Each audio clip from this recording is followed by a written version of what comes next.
right? So it almost was like she was trying to apologize so that her parents won't look bad. But the reality is, it's not so much about her parents looking bad, it's about what really happened.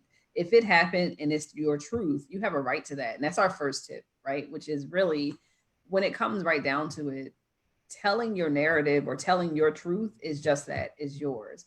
You have the ownership over that, you have the right over it, and you are being honest. And as long as you are being honest and truthful to the story as you recall it, based off of trauma, because trauma can also shake how our memory is impacted related to what the events, the total events.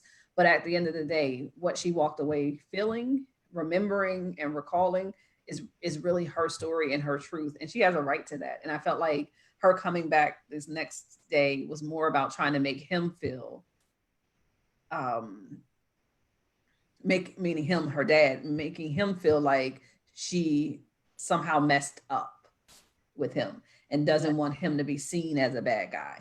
But literally at one part of the video, she said she only spoke to him once a year. Even if you didn't call him a deadbeat at that point, we probably would have concluded it for ourselves that once a year is not a lot of time to create a nurturing and loving relationship with your child, regardless of if you're the mother or father, right?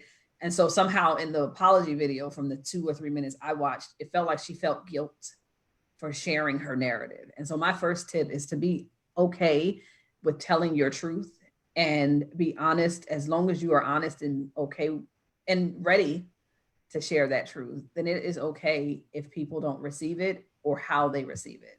And so don't be afraid to tell what has happened, and don't be afraid or worried about how people will perceive your truth.